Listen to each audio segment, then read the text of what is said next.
Margaret, would you like to start us with prayer, pledge? Don't up to your feet first. I Pledge allegiance to the flag of the United States of America and to the republic for which it stands, one nation, under God, indivisible, with liberty and justice for all. Mr. Ralston, prayer please. Father, we are just thankful to be gathered together here, and Lord, we acknowledge that you have ordained government, and Lord, we do thank you that each council member is a minister of God for you and for the good of the people. We would ask that we just acknowledge that we are finite, you are infinite, and we need your wisdom. The wisdom that is from above is first pure and peaceable. It's easy to be entreated, full of mercy and good fruit, without hypocrisy and without heart. And so we just ask that you give us that wisdom in Jesus' name. Amen. Amen.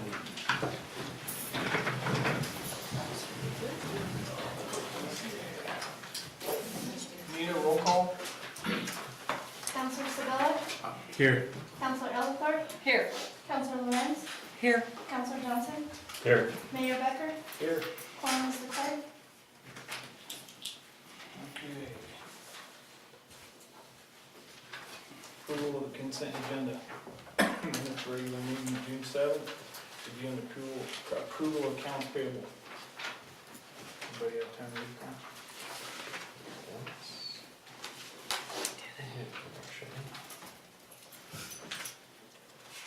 I move to approve the consent agenda as presented. Second. Been moved and seconded to approve the consent agenda. Any more discussion? Seeing none. Nita? Councilor Sabella? Aye. Councilor Ellithorpe? Aye. Councilor Lorenz? Aye. Councilor Johnson? Aye. Mayor Becker? Aye. Motion carries.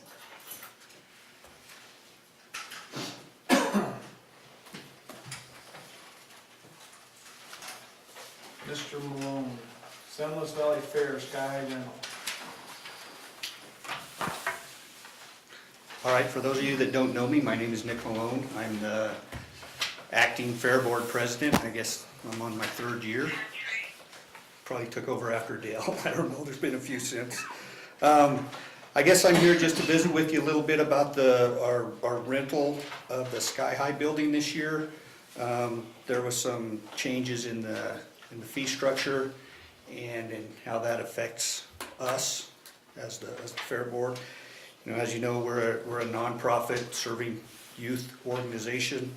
In 2017, we had 322 kids enrolled in 4-H. This year, we're at 303.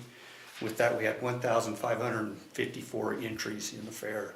That ranges from what we call our indoor activities, the photography, woodworking, leatherwork, to the outside, which is the livestock. I guess our concern is with the change in the rental prices. Last year, with the discount, we paid a little over $1,000 for the rental for the fair week. With the new fee structure this year, it came out to $4,000, so we had well over a 3 times increase in the fee. So I came in, we visited with Forrest, tried to figure out a plan on how to move forward with that. So I guess the only thing I'm really asking tonight is if the council would consider giving us the same discount. We'd stay with the new fee structure, but go with the same discount that we were given last year for the fair for a nonprofit youth serving organization. The same discount or the same price? Same discount. We'll live with the new fee structure, but just go with the new same discount. What does that work out to? 1,540. So we'll live with an increase a little bit and go from there.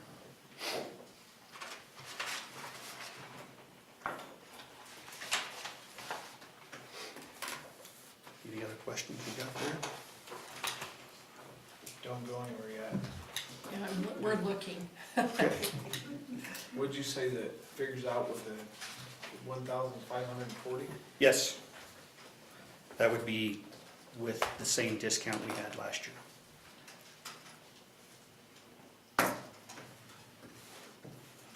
Okay, I can talk on both sides of this one and I'll speak my piece. I know we based on, as a city, we're talking about the building because of where we're trying to get with it and increase and do, make that building better, get the facility better, because we're all partners in that.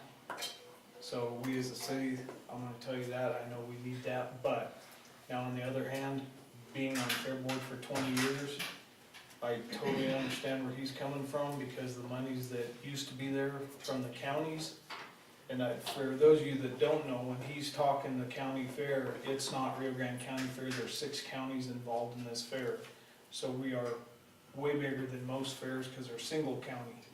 But the money that was there when I started is depleted to probably barely half, if that much. So they work very hard at what they do to try to make the fair work. So being on that side of the coin, I thoroughly understand what they're doing. And it's a big undertaking to do that. We do get some funding from the counties, but like Dale said, that's been cut substantially. We operate a lot off of sponsorships and donations from the community. And not just Monte Vista, all the communities. It's a SLV fair, Valley Fair.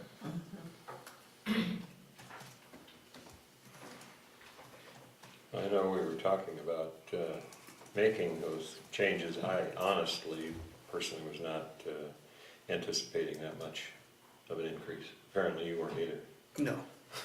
No, when I pulled up the rental agreement and we worked through that, I was, pretty shocked. So,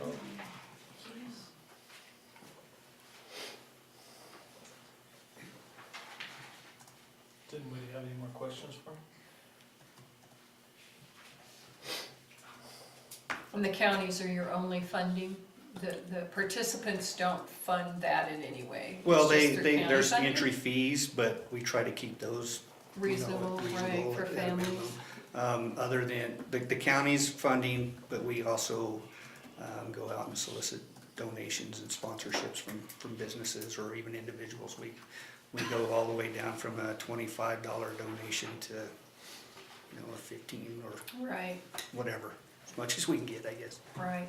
And you do bring a lot of tax dollars and participation in other things in the community during fair time. I know that's a big plus.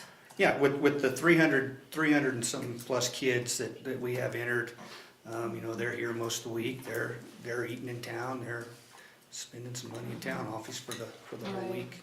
Right. And then the sale night obviously is the biggest, our livestock sale. We're trying to incorporate a few more things in that to make it more than just livestock, but it's a big night and there's a lot of people in town for that. Mhm.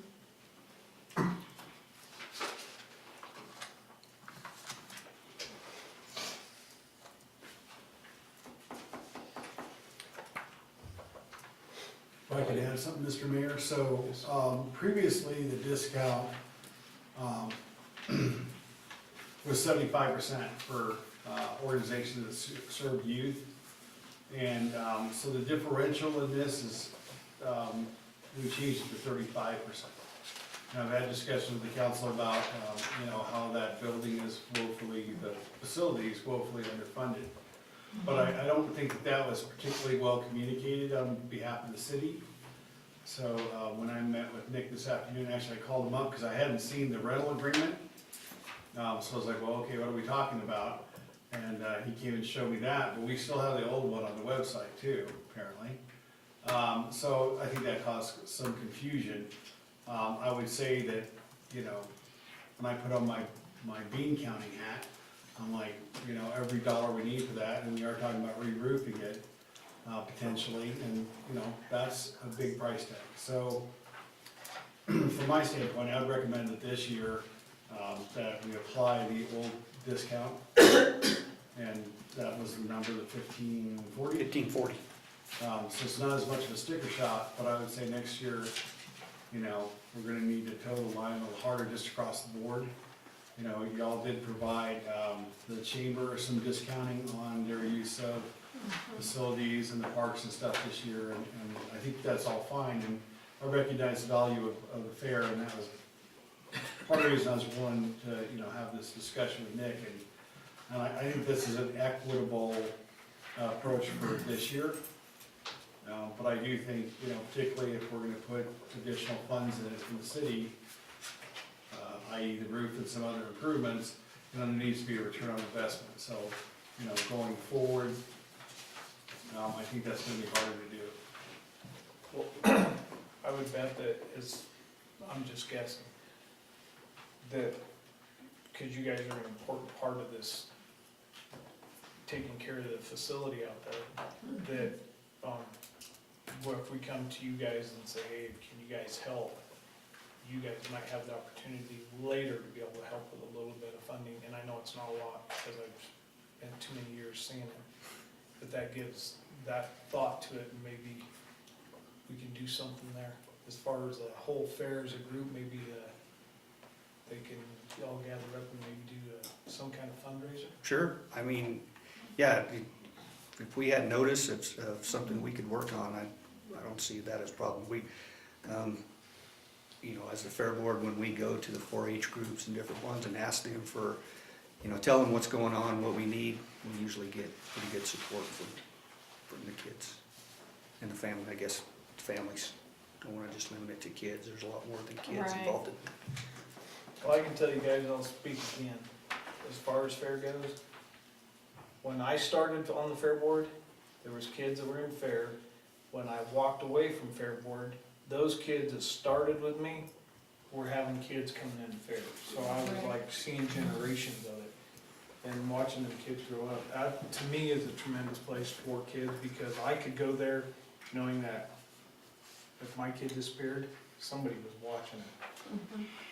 So, Well, to go along with that, I got some numbers. There's been studies done on 4-H. Said kids are involved in 4-H get better grades, less likely to engage in risky behavior, more likely to pursue careers in science, engineering, and technology, 2 times more likely to attend college, 3.4 times more likely to contribute to their communities. It's like Dale said, they come back and want to be a part of it still. I grew up in 4-H. That's the main reason I'm on fair board right now. My kids were in it. I don't have any kids in it now. I'm still there. I mean, I think it's important, and it's good for these kids. I think it's one of the more wholesome things kids can do and be involved in. And like you said, then their own children come along. It's just one of the good things we can do.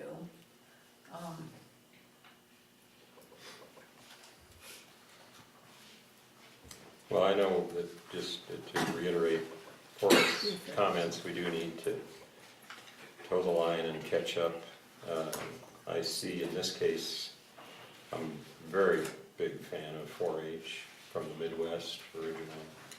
And there are some extenuating circumstances, especially in your situation, that the city manager brought out.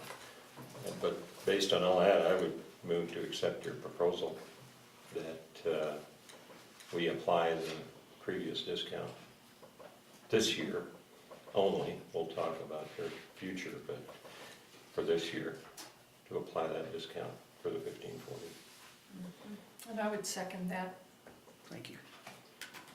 so it's been moved and seconded to give the discount to the Sun Valley Fair. Is there any more discussion? Is the right contract up on the website now?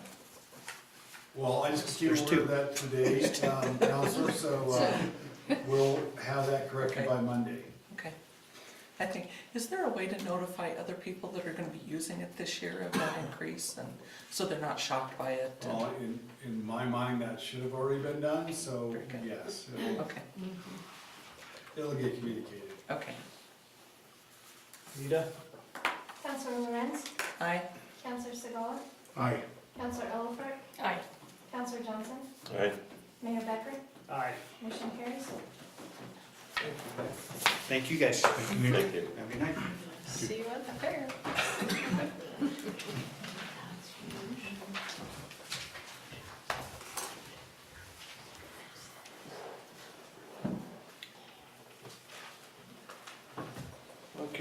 Citizen comments. City council welcomes unscheduled comments. Please limit your comments to 3 minutes. Council will not take action at this meeting. May I approach the council? My name is Wanda Hammond. I'm a full-time resident in Monte Vista. I am co-manager basically for the Jesse May Olson Memorial Community Garden that we have here. I have a proposal I'd like the council to consider to allow chickens in the city limits, in residential zones. This is simply a sample that I've done up here because I'm not a lawyer and I don't know all of the ins and outs of how to word things this way, but I'm doing my best. So one of the things that we're doing with the city, with the Memorial Garden, is that we've got Kids Connection coming at least once every week. We have a little group of kids that we call the Little Sprouts who come. They're all under age 4 with either a mom or a dad or both. And they work in the garden once or twice a week. Plus, we are using the garden as a space for people to gather and learn about botany, learn about food, growth, and so on. And we hope to be working with the students in the schools soon. But I am asking that we consider an ordinance that will allow chickens in the city zone, in residential zones overall. At the very least, I'd like a variance, but I'd like to see it so that we can do this more within the city limits. Many other cities and counties in Colorado already allow this, pretty much all of the entire Front Range. I know that's not who we are, but they are there. Also people on the western side as well, the western slope are doing it. And there are many examples that we can choose from. In the proposal that I prepared, it specifically has a limit to the number of laying hens, no roosters, because that takes care of any kind of noise problem.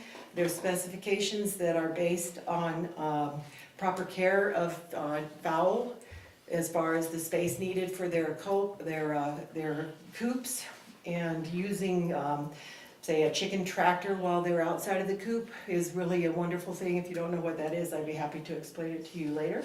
But I'd like you to consider allowing chickens and adding an amendment, or amending our municipal code to include a Chapter 6, Article 1, Section 40.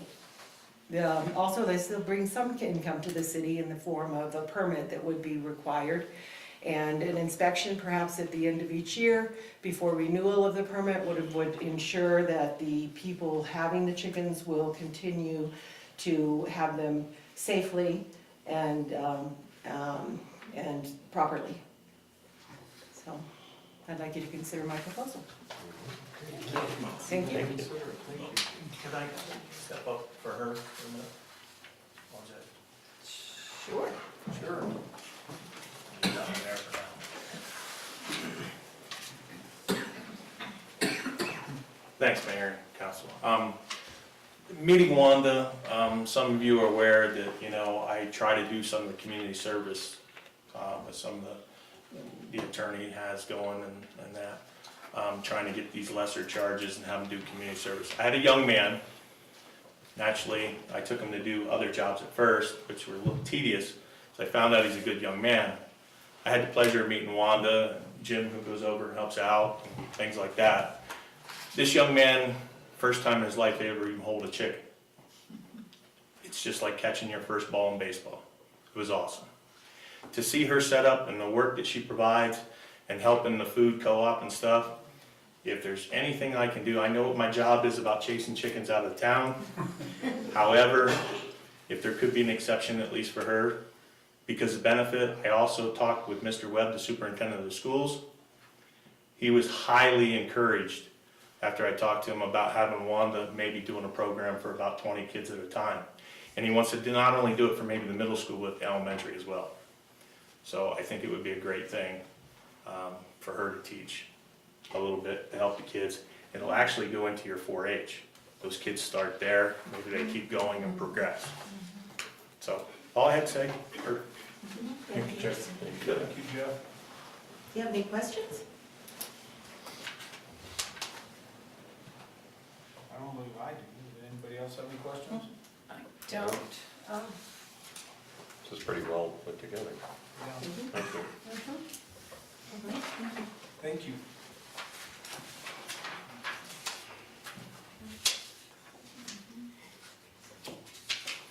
Margaret? Margaret, not Margot. Oh, Margaret. Is Margot gonna speak also? Yes. I have a question. Okay. I'm Margaret Hurd, Monte Vista citizen, and thank you, council, for hearing me. We had a great neighborhood watch meeting Monday night, and we had two topics kind of came up. One was our county commissioners, that they don't hear from us as citizens. And so that's a part that is lacking from us citizens. And I know you meet with them, what, privately? Once a month, but Quarterly, sorry. quarterly? Quarterly. Oh, just quarterly, okay. So anyway, I have a special request that some council member would attend the meetings of the county commissioners, and that citizens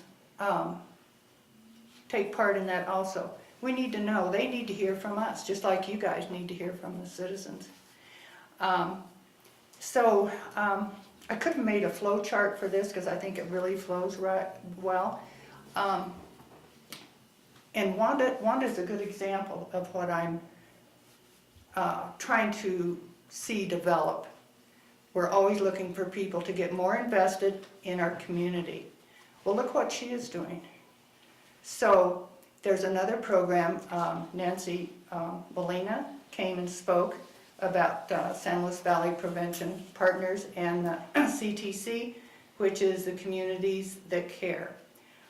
To me, she's a key factor in how this all is right now, because Gary and I and several other people, all the law enforcement in the valley, doctors, pastors, were all in an initial meeting that behavioral health from Monte Vista, or from Alamosa set up with Charlotte Ladoni and Freddie Hawkes. And it was addressing the opioid crisis and how can we help. And they were turning to communities to help. So all the walls in the Monte Vista Co-op were plastered with paper, and we were required to sign up for 3 different committees to be on. So we did that, and so we have seen how it has progressed. And so if we have representatives to that prevention coalition from the citizens and you council members, Chief goes to those meetings. But what I'm seeing is that there's all these, they're staying like separate factions. We need to come together as one. We need to be hearing people report to you what's going on at the county commissioners meeting. What's going on with the opioid? What is being done? Do we have, and so we do that with media. It's going to be in the newspaper because I'm asking this request. I hope they write down what I've asked. So it will be, they're hearing it right now. It's going to be in the newspaper, and then it will be on social media, on YouTube. So I'm hoping that through our, I call it word of mouth, when we're talking to our neighbors, friends, people at church, wherever we are, where is our area of influence? Mine is a lot the gym. And somebody that you might be talking to might think, there's something I could do. Is there somebody that you know that might be good at going in and teaching 4th grade children about drug prevention, working with Nancy Molina? You know, this is how ideas are sparked and flames are fanned. So anyway, I just appreciate Chief and his community spirit and unifying. And so it's sort of like a flow chart. it will come back to you and to this community. Once we have to keep talking about it, but there has to be communication. So, and I've never been to one of our county commissioner meetings either. I'm lax. Anyway, thank you. Thanks, Margaret. Thank you, Margaret. You're welcome.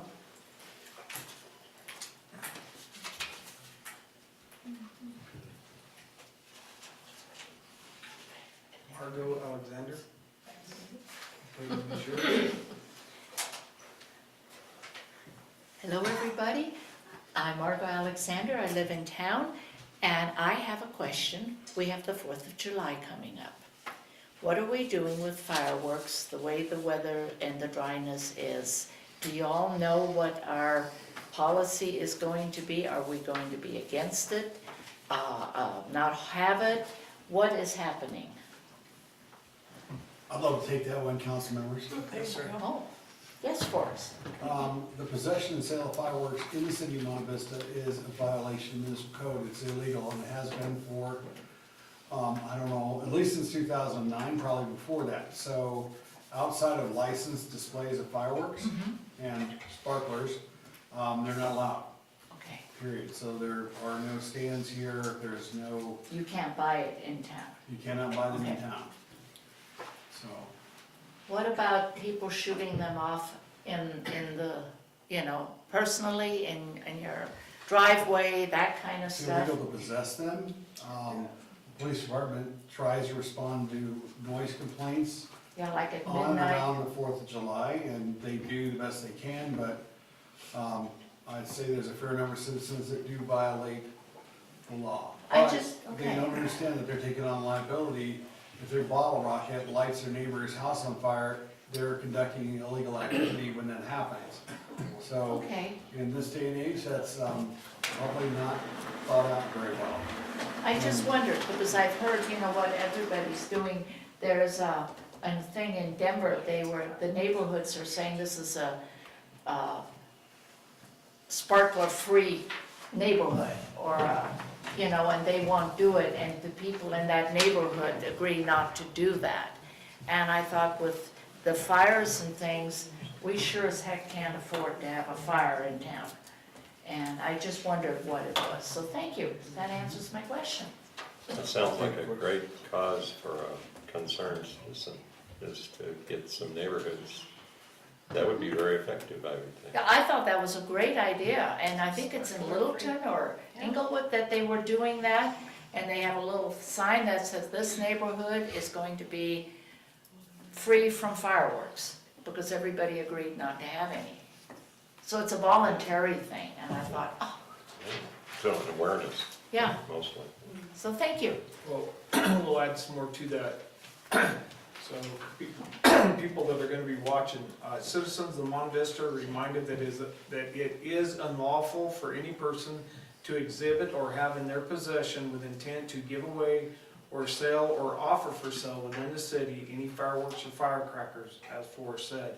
City ordinances also prohibits possession of such items as black cats, Roman candles, bottle rockets, and any other items which contain any explosive or flammable compound, but items such as sparklers are allowed. It is unlawful for any person to set off, ignite, or cause to be exploded within city any firecrackers, fireworks, or other explosives of any kind or description, or any device or contrivance containing gunpowder or other explosive materials. The police department has a right to seize, take, and remove at the expense of the owner any fireworks or firecrackers found in their possession, and to issue a citation for the violation. This regulation is particularly important this year as the dry conditions both in and around the city make it particularly easy for fireworks to cause fires and damage. Is that going to be in the newspaper? It was actually It already. was. It was, I'm And, sorry. and again, and social media, and put it out there again and again, just to Yeah, remind we could people. repost that. It's Okay. not a bad idea. Because, I only buy the newspaper, maybe every other week, so I'm a little bit out of the loop of things. So I'm just curious. Okay, that's excellent. for Thank you bringing very that up. much. Didn't see it? been on Facebook. Newspaper, Facebook, radio, our website. It's been on our radio? Oh, I Yes, have we not did. heard that. And I listen to the radio.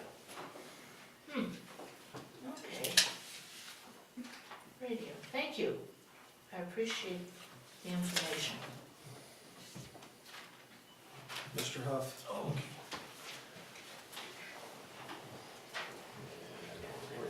Ordinance officer. Yeah, we'll see about that here in a second, but, thanks again, Mayor, Council. Well, I want to dispel any rumors that are out there. I am a straightforward person, although this is one, if I don't look you in the eye, hope you understand, because this hurts a little bit. Some of you know, my wife, daughter, and I, we moved to Alamosa last August. My daughter had a scholarship, play softball at Adams State. Some know I sought employment here for a couple reasons. The interesting challenge of the position, really, I absolutely enjoy it.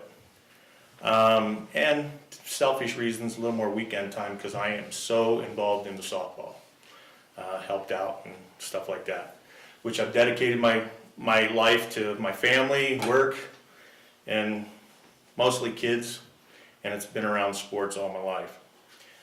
However, approximately 2 months after having been offered the position here, which I'm more than grateful, and accepting with the city, terrible chain of events at the college that not only hurt my daughter dearly and my wife,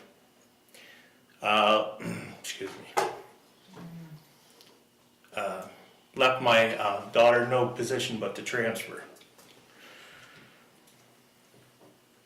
If you don't mind, if you could read this for me, I'd appreciate it, because this does hurt. Thank you. Sorry about that. Great, thank you. To the city of Monte Vista, as some of you may know, we moved to Alamosa last August. I'll just read everything all over again. Last August, due to our daughter receiving a scholarship to play softball at Adams State. Somehow I sought employment here for not only the challenge of this very interesting position, but to have a little more weekend time being so involved in the softball, in which I have dedicated my life to my family, work, and kids, mostly involved in sports. However, approximately 2 months after having been offered and accepting employment with the city, a terrible chain of events with the college that not only hurt my daughter and wife deeply, left our daughter with no other reasonable choice but to transfer. Thus, after several unsuccessful attempts to transfer to a school somewhat local to further her education in softball, she accepted an offer on the East Coast.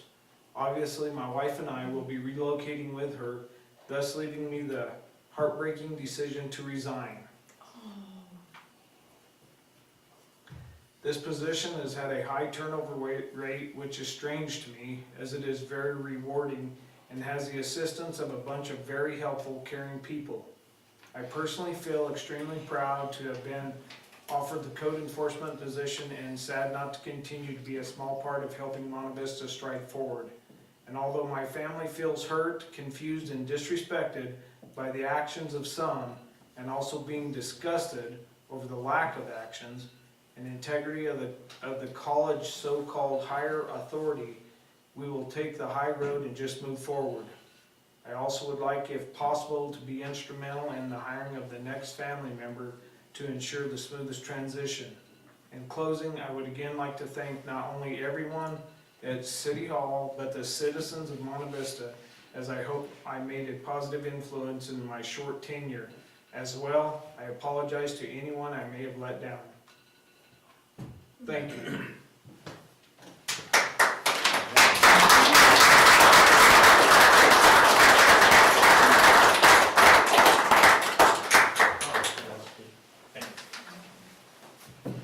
May I add one thing? I just gotta say if I can get through it. When I say family, I'm telling you, I can't express how good it is inside these walls. And this gentleman right here. And I hope when you're out and about, I get to be eyes for these officers. I can't even put in words how good they are. Great. Mr. Vance as well, a lot of it, so thank you all. Thank you, Jeff. Thank you, Jeff. I will still be a thorn in some people's side, let's say that. I will work the 4th of July to ensure no bangs, because I don't like fireworks anyway. But thank you for reading that. You're very welcome. Thank you. That means a lot. Very, very well worded for family. It's what we wanted to see this community come back to, Yes. so. And I want to say something. I've had such an opportunity to spend time with Jeff and work with him and through the animal shelter, excuse me, at the animal shelter and watch him pick up those kids and bring them in for community service and wrangle around, you know, dogs and other things, goats even, that were, you know, loose. And I'm gonna miss him. We're gonna miss his help and his service. He's just been stellar. And I know I've said that at more than one meeting. It isn't the first time I've said that. So, there you go. I admire your determination, though, to stay with your daughter and do what's right for your family. That's what you have to do. Appreciate it. I've had meetings with Jeff about some of what's been going on, and the thing that came from those meetings primarily was his passion for improving the town. Just rebuilding, which is what we're all trying to do, but he just kind of came into town a little while ago. But the passion that he exhibits, and I know a little bit about the Adams State thing. I don't know it all. I'm not going to comment specifically about that, but I appreciate everything you've done, and I know how hard it is to leave. You've made that real clear, but it's because of your family, and that's to be honored. I appreciate that. Thank you. But we're gonna miss you. Likewise. Maybe you'll think about coming back. As soon as she graduates. I don't want to make it sound all bad, because we will be right near a beach. Just have to keep my shirt on, or someone might hurt me. Is there anybody else for comment? Mayor, Yes, sir. about our, excuse me. I'm Wayne Whitner, I'm a resident here in Monte, but to address our code officer, I've been in a lot of parts of towns on meetings and everything. I've seen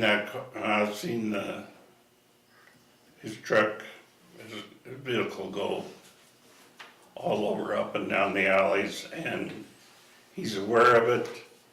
I've had wonderful times when I came out to visit the PD.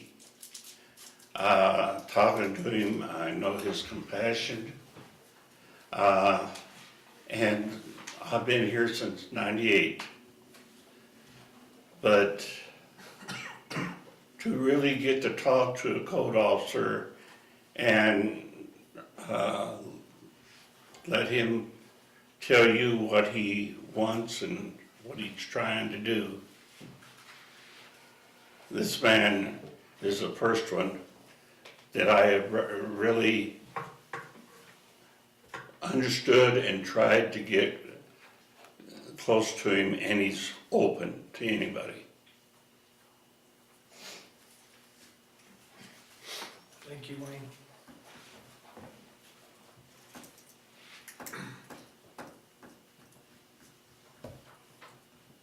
So we just move right on down to staff reports. Mr. Newberg? Thank you, Mr. Mayor.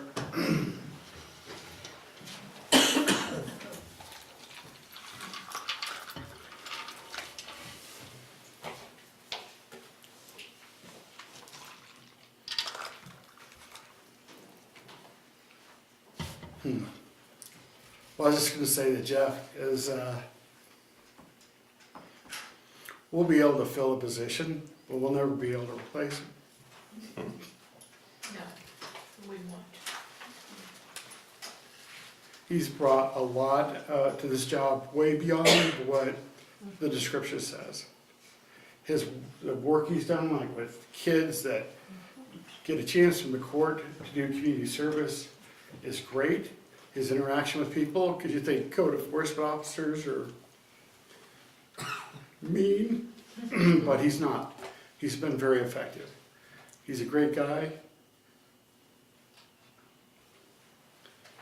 And we'll definitely miss him. But I definitely respect, his decision and what he's doing, so. Another thing that I wanted to mention tonight that was bad news, and I can let the chief and Anika talk about it a little bit, but somebody broke into Kids Connection and stole things. And I'm not gonna go into great details, but I think it's despicable.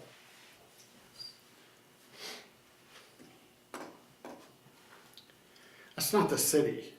The Kids Connection is part of the city, but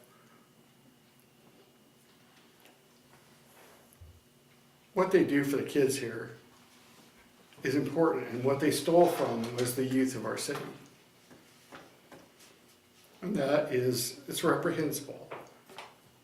Don't know if we'll catch them or not. And I know that the PD will do everything they can. But come on, really? If you're out there and you see this, or one of your friends sees this, really? I'd rather you stole something off my front yard.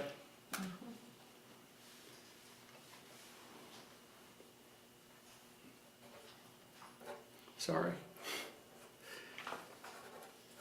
No apology. No apology necessary, Forrest. Anyway, okay.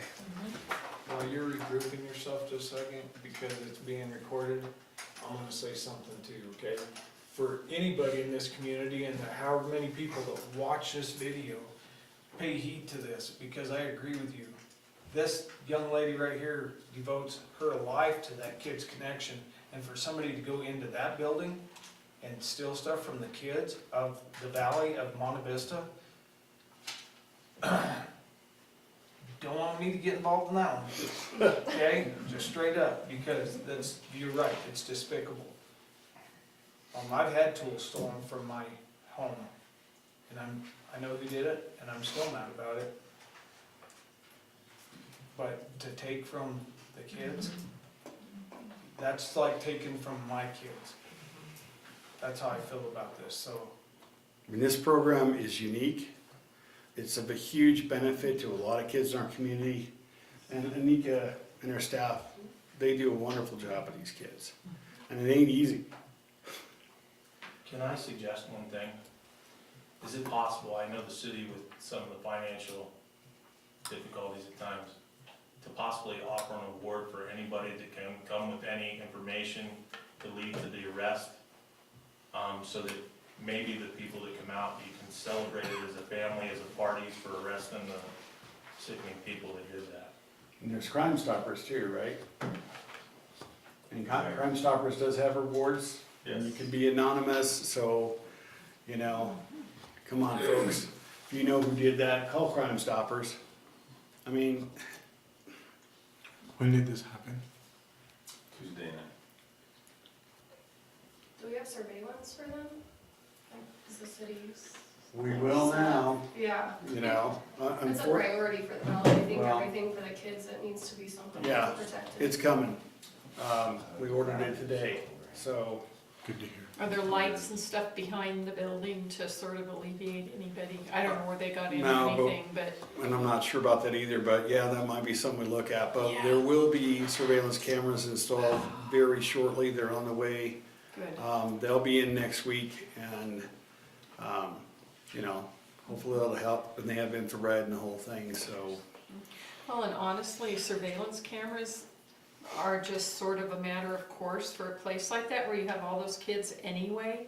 We even have them out at the animal shelter, and they're kind of an important thing. I guess we made the I'm glad they're mistake coming. of thinking that people were better than that. Yeah.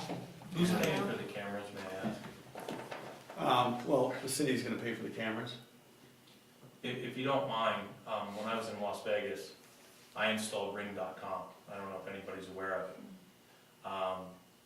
It gives you front door, back door, has chimes for anybody that comes in and anything else like that. I have never set it up here at my house here. Because gun, and I'm a good sized guy, I guess. But, I'd be willing to donate my ring.com if someone will hook it up, for them to save the cost, because kids mean absolutely everything to me.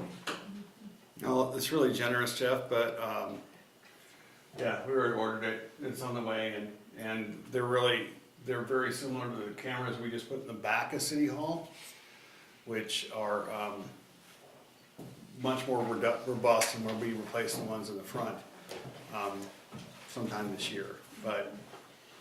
Thank you for your offer, Jeff. That's the number. There you go. Crime Stopper 719-589-4111. So come on, folks, if you know who did this, I mean, Can you read that number again? yeah, I'm sorry, 719-589-4111. Hope everybody heard that number. And I usually try to remain more composed, but that's just wrong. I mean, I understand that people have problems and, all that stuff, but stealing from kids, I mean, it's like the Grinch who stole Christmas. It's just bad. So, anyway, thanks for that number, Chief. Okay, so I'll go on with the rest of this. The simplest thing on my report tonight is staff would recommend the council hold a work session July 17th to discuss branding. As you all recall, we talked about branding when we do strategic planning. And we'd like that not to fall by the wayside. And Azarel was involved in the SLV branding effort, so she's very conversant in branding stuff. So she's actually going to put together the work session if the council agrees to have it. So, and I think that'd be a great thing to do. As I have my memo, we talked about a charter commission, and Mr. Trujillo and I discussed that and looked at the statutes, and the statutes are kind of interesting, and I think that charter commission really contemplates you're going to do a new charter. You got a city that wants to go to charter, or you're going to create a new city, whatever. So we'd recommend that here going forward that it would be the Charter Advisory Board, because they're not going to be able to take any actions. They'll go through the charter, we'll review it, make recommendations to the city council, and then see if we want to put some of that, because the charter is all ballot driven. So see if we want to put things on the ballot, I would say at the next combined election, which will have items on the ballot anyway. So I think that's, maybe it's nomenclature or whatever, but I think that is probably really what we're intending. If I may, regarding the chicken proposal, and Jeff and I discussed this, and I know what our code says. There are definitely some folks in the community that are against it. There's definitely some for it. If the council's interested in pursuing that, and it's a very nice draft, by the way. Thank you. Generally, the way to look at doing these amendments, unless you want to do otherwise, if we take them out of the planning commission, they consider it, they would hold a public hearing in that regards. And then from that public hearing, would make a recommendation to the council, which is, of course, the planning commission just makes recommendations. And then the council would hold a public hearing on the same matter. I know there's a couple of people that are highly against that. I also know And this came up a couple years ago. I think it came up a couple years before that, so, you know, I don't have a dog in the fight. You know, people are like, what do you think for us? And I'm like, I think what the code says. It's up to the council to make policy. I think the approach that's championed here of permitting and stuff is a good approach. Kind of like our special review use, but it'd be a permit. You know, a few things to look at there, but if the council's interested, we will get that in front of the planning commission and get it rolling. We have a planning commission meeting next week.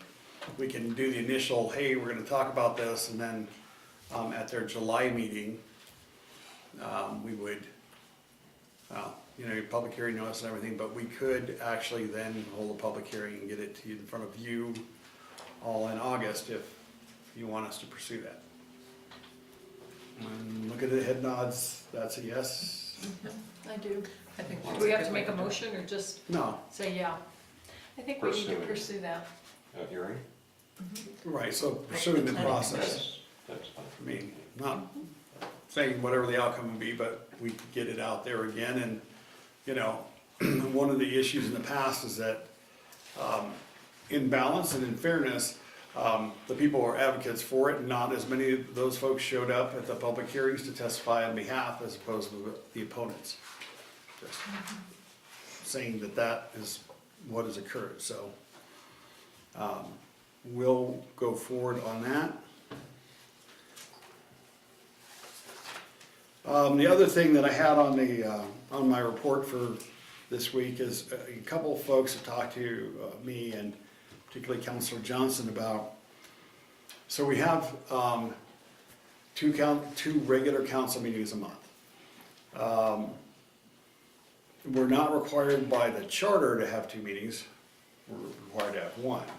But the council's policies and procedure manual says we'll have two. The thought process being that, you know, instead of having a formal meeting with the second one, that would give more work session time. And I think work sessions can be pretty productive and interesting and more in-depth, like the one we had the other night. So it's something for the council to consider. I'm not asking for a decision tonight, but something to think about. If you'd like to pursue that, then that'd be a resolution that would amend the policies and procedures. That would then go back to what the charter says, but just something to think about. You know, I would say that, you know, council meetings are pretty valuable, but, you know, sometimes it's like, if you go to one meeting, that one meeting is gonna be longer, okay? We start at a reasonably early time, which is great. I've worked for city councils that start at 7 and had one meeting a month, and, you know, 10:30 rolls around and you're kind of like, okay. I don't think ours would be that long, but that's certainly something to consider. I think that is all I have for this evening, unless you have any questions for me. What are your thoughts, pros, cons about just that? Well, I think the pro of the work sessions is that you can pick selected topics and really get into them in depth. You know, meet for an hour or two and really drill into something. You can't make decisions at the work session per se, and then bring the matters back in front of the regular council meeting. So there's a pro to that. There's some, what do I call them, administrative disadvantages as far as the timing of when you see expenditures and those kind of things that might be a disadvantage, but it's kind of an interesting dilemma. You can also hold work sessions, like tonight's meeting, if I quit talking pretty soon, and we kind of had a little backlog of department reports, you know, we could be done at 7:15. So could you have a work session afterwards?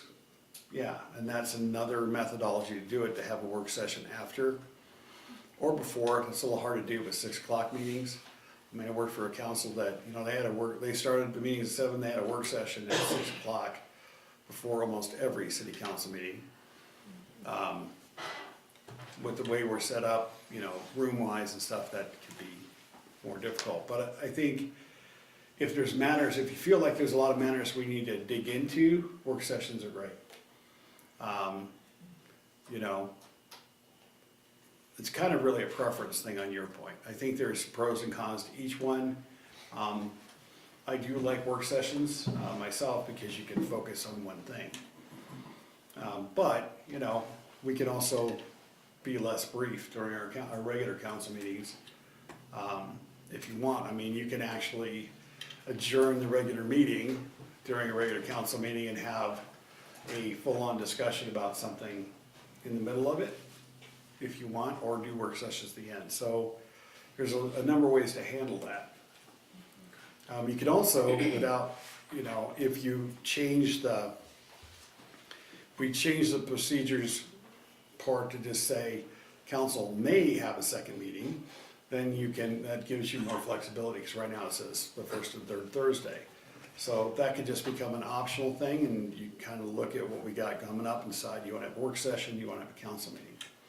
Makes more work for Nita, but, you know, that's another approach as well.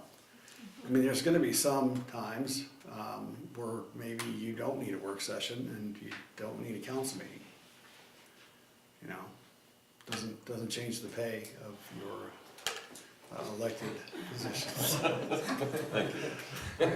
Which, you know, it's so extravagant, so, you know.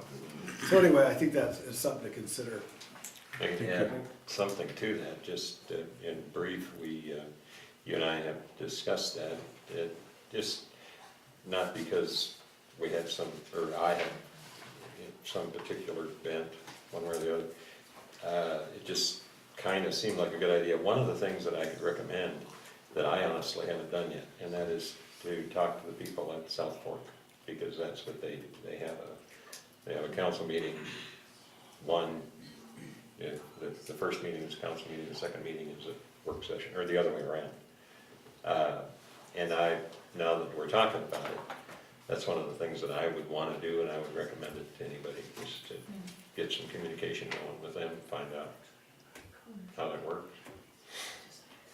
I guess for me, as a council person sitting up here, I don't think these meetings are for me. I think they're for you. And it gives you an opportunity to touch base and tell us what you've been doing and tell us what your concerns are. And, you know, with all due respect to Gary, I feel like we need them twice a month. I feel like it's important to touch base with the citizens and all of you and get your ideas and see where you're at and see what you're doing and have those updates. I know for me, if I put something off for 3 weeks or a month until the next meeting, I'm probably not going to remember it. And so to me, I think that's more of a citizen preference. And I like not that I love all the meetings, because we sometimes there are some weeks we're gone every night. And I don't even do nearly what the rest of the city folks do. But for me, to touch base with everyone, it's so good to see everybody, and I think it's important to touch base on the twice a month meetings. And that's just how I personally feel, but. No, I agree. Actually, the work sessions are open too, so. Yeah. But, and I'm not a proponent. Yeah. I just wanted to have Put some it out discussion there. about it. Right. Throwing it Yeah. out there. Well, All you and can I like the council meetings because of the citizens. It's about you guys. But the work sessions to me are very important just due to the fact that, for lack of better terms for me, we're all greenhorns in this deal. I mean, we're not the huge politicians that people might think we are, but it's good to learn more. So like the meetings we have, the work sessions, I feel they're very valuable because we can focus on one item. I'm not opposed to going to one city council meeting a month, but maybe we'll double up on some work sessions just till we really get a handle on things. So we can talk about it, and toss it around some more, but. Yeah, think about it. And an interim measure might be on that, Mayor, is, so in administrative speak, the first council meeting is a pretty heavy meeting usually. relatively, and the second one's usually lighter. So we could actually look at doing some work sessions at the end of those, and hey, the public's already here, so they can stay for the work session and get their interaction as well, because work sessions are informal, so it might be something that we could look at too. Yeah, kind of do a combination. Yeah. Yeah, I think that, yeah. I just like being able to touch base with everyone in the community, and everybody shows up with a new idea and new thoughts and things that are going on that are important. And I have one other thing that I didn't have on my report that just popped in my head as I was chicken scratching here. So we did get a letter from the Rio Grande County Commissioners. I just got this letter where, you know, there's a lodging tax, right? And there's a tourism board that's provided for by state statute, and the town of South Fork has had some issues with the tourism board, and was meeting with the county commissioners, and I attended some of those meetings, and so the county commissioners are gonna make some improvements to the tourism board. I mean, honestly, myself, I think that a lot of it, the work they do is good. So they're gonna make some changes to that, but they did offer this year, one-time only opportunity for us to get some funds out of the reserves. About, in our case, I think it's about $19,000, and it's for advertising outside of the valley. And I've already reached out to Jerry Apker this morning, and you know, they're getting ready for, should we plug the Taste of the San Luis Valley, which is coming up, so he's pretty tied up, but we talked about the concept. And he's gonna come back and we'll talk about all these events we have where we can bring people from out of town and maybe put together an outreach budget for part of that. So, I think we get the word out about, I mean, Crane Fest is really well attended, but that's one where we can get a bigger reach. I think the Ag Conference as well to some extent, although they do some pretty, you know, it's very specific advertising, but even that, we could help them do some of that. You know, Home Garden, and I don't have the new name in my brain yet, but the Home and Garden Show is gonna expand, so we could work on that and, you know, even help Stampede a little bit. So it's a one-timer, and I'm hoping that we can utilize all of it for advertising and do some city advertising. Where the heck is Monte Vista? Which is what the people from the state always tell me. Did you say Buena Vista? No, Monte Vista. Do you know where Alamos is? How about Walsenburg? Yeah. So you know Pueblo, yeah, south halfway between Walsenburg. Walsenburg's between, and then you go over the mountains and you're in the valley, and you're like, oh, well, Creek area. Some of them get that, but I think that we can use some of that ourselves as a community just to get some general tourism outreach. And I do want to talk with folks on the tourism board for some of the outreach they're doing. They do some targeted outreach in Texas and Oklahoma where we get a lot of tourists already, but maybe we can expand that. I would love to, and we've been talking about this for years, get something in the Front Range in Denver. There's a kiosk right down on 16th Street that you know, says, hey, come, you know, ski Vail, right? Well, you know, ski the sand dunes, come to Monte, you know. And so maybe we can put together some of that as well for some of that money, because it would be nice to get that out there. Okay, now that I've eaten up another 9 minutes, unless you have anything else, I'll sit down. All right, thank you. Thank you. Thank you, Forrest. Mr. Trio?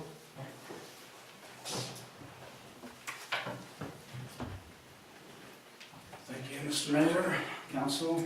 Don't have a whole lot really. I do kind of like the combination of maybe the second meeting, you'd have some work sessions. I think that's really great. And the other, some of you were here with the golf club, and boy, I thought that was a darn good meeting. And a lot of good ideas that sometimes it's hard to do in a council meeting, but it was some very good ideas. And I came away from that meeting thinking that maybe the golf course have been for too long a bit of an island out there on their own, and they need to really be a lot more part of the community, which I think this council's trying to get everybody together a little bit more and moving the ship down the road.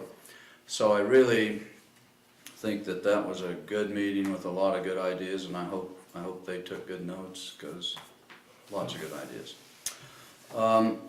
I don't have anything really too in particular. We're gonna be meeting on the sign code and do some changes probably with the planning commission next week. Working on some stuff there, working with some stuff with Forrest on properties. He's always got some project going, and it's like, where did that come from? Way out of left field. But in any event, we seem to be able to work on things and try and get maybe the best ideas going, and trying to always save the city money. And I think we had a deal today that we might be able to do that. And so nothing really too crazy, or but you know, just a lot of stuff going on, and a lot of things happening in the city. But I don't know if anybody has any questions in particular, but my report's going to be short and sweet. So Which signs are you guys working on? this is the sign code. There's been some amendments that have been proposed, and Just we're the looking at sign those, code. and I think we'll probably get something worked out. That's at this meeting coming up, like next week. Yeah. Yeah. So, other than that, I'm not sure I'm for or against chickens, but otherwise, we'll see how that goes. All right, thank you. Thank you. Thank you. Mika?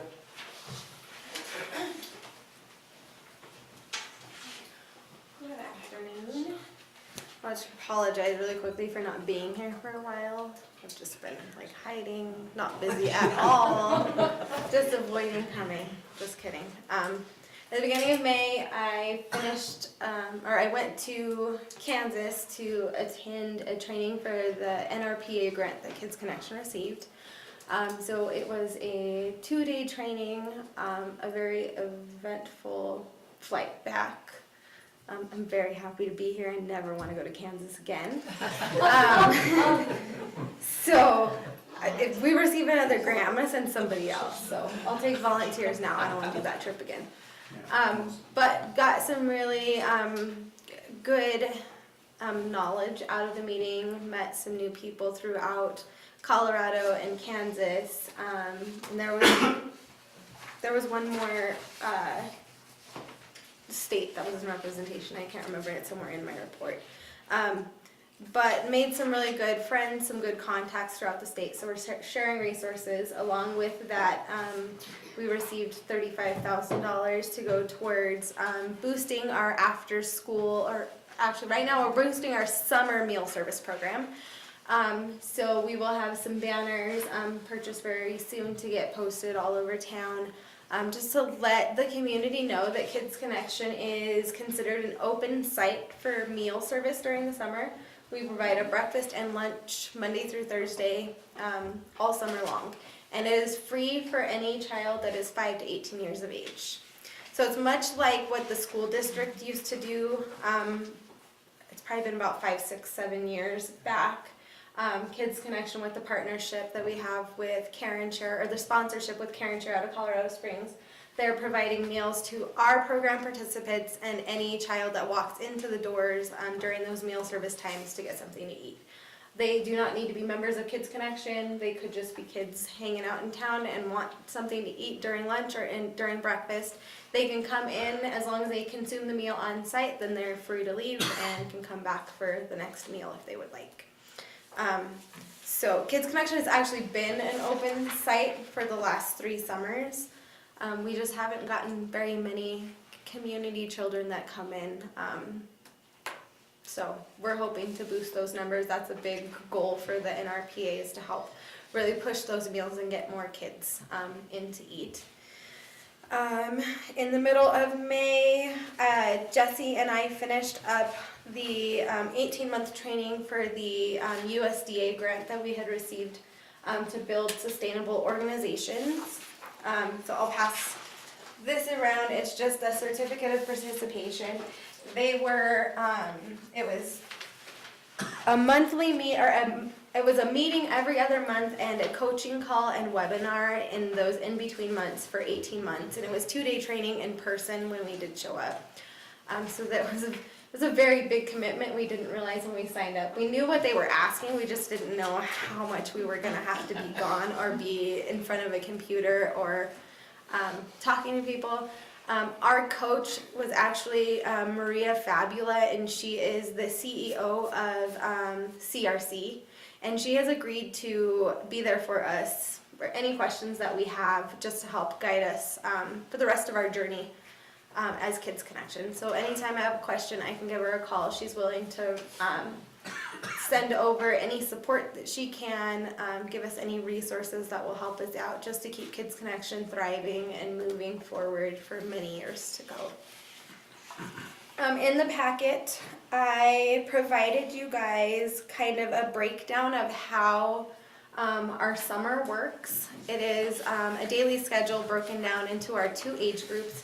Our 5 to 7-year-olds and 8 to 10-year-olds kind of follow the same routine. They're obviously in 2 different rooms, and their staff members have created a whole curriculum and lesson plans to last for the whole summer. But our 11 and older group follows a little bit of a different schedule. We've incorporated what we decided to call flock time, and it is Future Leaders of Kids Connection. Just to give our 11 and older group a little more sense of freedom, but to get them out in the community and helping a little bit more. They've made some trips over to the community garden. They may not be as helpful all of the time as we could hope they were. Yeah, Mr. Jim filled me in and he was like, I really had to let him know. So that's perfectly fine. Sometimes you have to straighten them out again. But right now they've been helping out with the community garden, just walking around our general area and doing some trash pickups. Just stopping by and letting the businesses know that we're here if there's anything that we can kind of help. And they haven't made it too far, just a couple around us, because you get them into one business and then they get really excited and you kind of lose all focus. So we're taking baby steps with our 11 and older group. Our hope with that NRPA grant, I wrote into the budget a minivan or a minibus or like a 12-passenger van so that we can transport children back and forth through town. We had reached out to the animal shelter about coming over to walk some dogs. I can barely get them to walk over to the community garden, so I figured Sherman Avenue was a bit of a stretch. So we're kind of closing in on some potential vehicles. Rob has been an amazing help, and anytime I've had questions, he's been willing to help me out. He went and took a look at a couple of vehicles for us already. We'll be talking about a couple more that we have our sights on. So hopefully within the next couple of weeks or so, we can get a minivan or a bus purchase so that we can actually get out to the shelter and help out. Because then that would keep that group away from my facility and driving us all crazy 2 days a week. And just their staff with them get to deal with it. They wouldn't be that bad. They're really excited about getting to go over.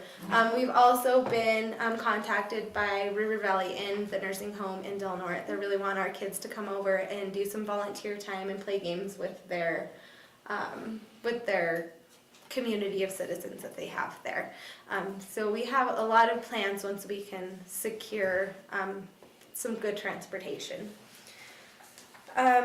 We have hired 3 additional staff members for this summer. They are all working out. 2 of the 3 have actually worked for Kids Connection before. So they knew what they were getting into before they walked in the doors the first day, and they were willing to come back and try it at least one more summer. Some field trips we have planned. We've gone to Hooper, we've done the sand dunes already. We've done LaHara Park, and thank you, Gary, for being our backup bus driver. So you got to see the chaos that we've been dealing with for the last couple of weeks. Very interesting. We're looking forward to Creed Theater in a couple of weeks. The Del Norte Riverwalk, our kids love to hang out at the playground there because they have older equipment than what we have that maybe isn't super safe, but they think it's the coolest thing ever, so we're just gonna go with it. We're hoping to get over to the Walsenburg Water Park at the end of the summer to close out everything. And with that NRPA grant, I had sent over the an attachment. Sorry, I've been going since really early this morning. I sent over the attachment of the news release that was released on their website, and I'm not exactly sure where else it is, but the NRPA grant was in cooperation with the Walmart Foundation. So there's some really cool information in there. It talks about the 31 foundations or organizations that received funding. Of those 31, they chose 10 sites to be their their test pigs. And so we are doing post surveys, or pre and post surveys after teaching the Commit to Health curriculum. We are implementing a Commit to Health policy with our staff and with our children. Our kids are encouraged to bring in either if they don't want to eat the meal that we provide, to bring in something that they have made from home. We used to allow kids to check out and walk to Dairy Queen if parents allowed it. We are no longer doing that. Sugary drinks and caffeinated beverages are no longer allowed in the site. And it's really amazing when you take something away from kids, you think you're gonna get a fight, so you're prepared for it, but our kids have been really, really okay with it. They see that staff is responsible in bringing in food that they're consuming in front of the children that are good for our bodies. We drink lots of water. The only thing I could not eliminate from our Commit to Health was coffee, because there's no way we could survive a whole day without a lot of coffee. But that's the only bad thing that they consider in there. With all of that, Forrest kind of touched on the incident that we had Tuesday night or Wednesday morning. Kind of freaked my kids out. I was not expecting it. So when we walked into the facility, I had 4 kids that were with me that kind of saw the mess that was left behind. So they were really freaked out, especially after you go through a lockout and lockdown procedure at the beginning of the summer. You notify them of our fire exits and how to handle things in case of emergencies. And so they're a little mad at me because I promised them this thing would not happen, and it would be one of those things that's like once in a million chance that it's actually going to happen. And those kids that actually questioned me about some of the issues that we've experienced are like, Miss Nika, you said it wasn't happening. What is happening next? So you may hear some rumors. Our kids went straight to their parents and were like, we were robbed. There was a robbery here. And I was like, we were not robbed. There was a burglary, but our kids were safe. There was nobody in the facility. We have fully locked down the facility completely, where every door is locked from the front, well, not the very front entrance, but inside of our lobby. Our front doors are locked at all times. I have put a note up to notify parents. You have to ring the doorbell. You may get a little frustrated with us because we don't hear it over all the noise, but it's for the best interest of every child in our program. All program doors, while kids are inside of them, are locked in the rooms. So if you walk into the room, the door locks behind you. If a child wanders out into the hallway and they get locked out, it's because a staff member didn't know where they were. So it was just an extra precaution to kind of get the point across to the kids.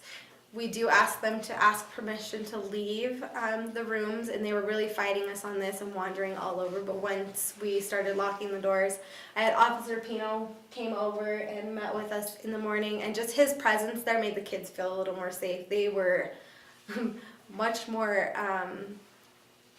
well behaved almost the entire day. They didn't really, 90% of the kids didn't know, other than the couple that were with me in the morning, had no idea what was going on, but just him walking through, I've never seen a straighter line in my life. I didn't have kids running around. You did not have to remind them. If you asked them to give you their attention, they were as quiet. It was pretty amazing, so. We would like to get an officer over just to come say hi every once in a while. Maybe just call when it gets out of here. Yeah. We can just come walk through the facility. But meals again? but the PD has been an amazing help. The parks crew, Lowell, came over and got everything taken care of. He actually cleaned up a big mess for us, so I've thanked him every time I've seen him, but that was awesome of him to get everything kind of picked up for us. There was one less thing on my plate, so that's pretty much all I have. We've had between 65 and 70 kids a day. We sent 38 on a field trip today, and I had 28 at the facility. So we're keeping them busy, keeping them out of trouble, and hopefully teaching them some valuable life lessons. So, if you have any questions for me? I don't have any questions, I so appreciate you and what you do. I enjoy it. I actually shared this with Gary earlier, and I was like, I don't remember what the conversation was about, but I told him, like, I don't mind the kids, because he was like, I don't think I could do that. Like, the bus trip was enough for him, and I was like, well, I love the kids. I can't tolerate adults so much. Nothing against anyone, but I would rather deal with a child than an adult, if I'm being completely honest. So I'm good where I am and really enjoy it. My staff is amazing so far this summer. Hopefully a couple of them will consider coming back again next year, but we still have a good 8 weeks ahead of us, so we'll see how that turns out. So, any more questions? You had mentioned something today about after we talked about the break-in and all of that, your tenuous entrance into the facility the next day, and that just cut me to the heart, just knowing that you were, that it wasn't, I don't think it was quite clear. It was a little scary. Yeah, it was a little scary, just because I walked into the facility not knowing anything had happened, and then you find that. And then just circumstances surrounding the whole thing don't fully make sense for me right now. So it was just a little strange. I did warn Forrest that I walked in with a softball bat. I'm actually a really good softball player. So I warned him that that's what I had to do this morning just to feel comfortable. The PD has offered to come over and do walkthroughs in the morning if we need to, but I'm doing an extra walkthrough at night with my husband just to make sure everything is completely secure after my staff leave, just so I can double check and make sure everything is completely locked down. And then before I allow children into the building, I'm going to do a full walkthrough of the facility and check all rooms before we actually walk in. It made the kids feel much safer this morning, so anything I do to make them feel more comfortable there, then that is what will happen. I appreciate you taking care of those kids. The fact that you had to have any tenuous, thoughts at all is just, that shouldn't be. I mean, you're doing a great job with these kids. Going back to this whole process, that we need to put a stop to that. I'm very much in favor of finding out who that was and letting the community know that we're not going to tolerate that at all. I'm right there with you. Again, I will reiterate, this community has really stepped up and come together in reporting things, watching things. So whoever it was, they should be aware, because to me that means that there's going to be more diligence going on. People are going to be paying attention to what's happening. So thank you very much. Thank you. Thanks, David. Chief Rosecrans. Got a handout tonight. It's a little long, so maybe not try to read it right now, but I will touch some highlights. Thank you, sir.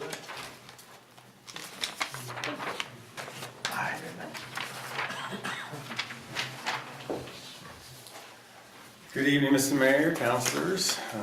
Glad to be back. Got my little vacation out of the way. I'm going to bounce around a little bit tonight. I think I want to start with that crime, because I think that reminds everybody how, first of all, tenuous and unnerving and loss of safety that a crime makes you feel. And I get really frustrated when I hear about how people feel sorry for the criminals. I really don't. They make choices and they have to live with them. And I think that's exactly what we're talking about. They make choices for whatever reason, and to steal from Kids Connection, I mean, I just don't understand that.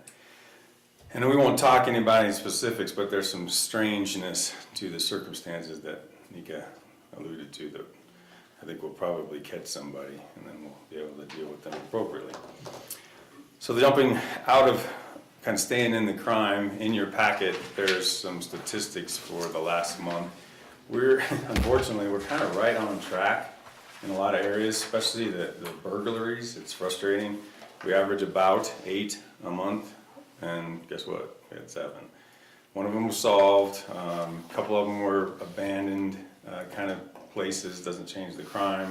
And then several were unsecured, which again, that's kind of one of the things we're trying to change, is harden your target, harden yourself as a target, harden your property as a target, and we're gonna learn from that as well and become harder at Kids Connection, but that's still no excuse. It's frustrating that we have to do that, but that's part of what we're trying to speak to for Neighborhood Watch.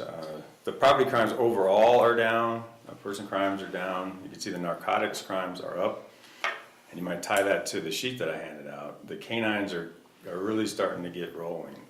It's in my letterhead, but it's written by Heath Hart, Officer Hart, about Jake and him in the last month. He's about ahead of the other canine, Ruckus. Well, you'll hear more about Ruckus in the future, but Jake is kind of taking the spotlight right now.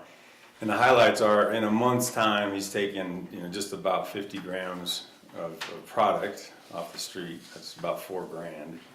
Several stolen guns. One particular case is going to probably go places for the feds, which is pretty cool. So there's some ties that we're really starting to make. We're doing what we promised. We are trying to attack the drug problem. The problem with the drug problem is nobody will hold the druggies accountable. We're going to try to hold the dealers accountable. I get that. There's a bigger picture. We're working on that. But that doesn't change the fact that when you choose to be high or under the influence of something, your actions, you should be held accountable, and the courts aren't doing that for us. They're trying, but it's just really one of those things. I think the citizens, the moms, the dads, the brothers, the sisters are going to have to help with that. I think, having 2 clergy on the on the board, I think you guys know exactly what that looks like. That's the tough love piece. Everybody's got kids. We're asking for your help in that area, because it just doesn't help putting somebody in jail and having them bail out on a $50,000 bond 3 hours later. It just doesn't fix the problem. But I can tell you that this is working. There's no question about it. So I started with crime, and I started with statistics, and I started with the canine program, which is working really well. And I like how motivated Officer Hart is, and how much fun he and Jake are having, and they're doing a great job. And I'm sure Ruckus and Officer Luzak will catch up. It's just a matter of time. He's not a younger dog, but he's less well trained. He didn't have quite the startup that Jake did, but hopefully he'll catch up. Any questions on canines or statistics from the drugs or anything? All right, I'm not gonna address code much. I think Jeff has been amazing what someone can do in basically 2 months to come on and win the hearts and minds of a city is impressive at best. I don't even have words for it. So I'm gonna miss him. I'm gonna miss his it's just a way of looking at it. He doesn't look at things as a problem. He looks at it as an opportunity to solve, and that's rare. That's rare in anyone, let alone when you go out and drive south of town and look around and he sees the opportunity. That's pretty good stuff. So I'm gonna miss him. I think we're gonna do our best to not have the big lack of a code officer or lack of an enforcement piece. He's all about us trying to hire someone and have him impart his knowledge and kind of his way of doing business on them. I don't know his exact last day, but it's middle of July. It's going to be tough for us to get that done, but we're going to try our hardest to try to get that done. For those very reasons, because he'd hate to lose that ability for him to pass on kind of what he's doing, how he's doing it, how it's working, the who's who of his business, because he really did take the ball and just run with it. I didn't do a whole lot to guide him. Forrest did probably as much as anybody, and I think both of them should be commended for what they got done in a short amount of time. Jumping to the top, Neighborhood Watch meeting, thank you. I appreciate that, and thanks for everybody that's been attending.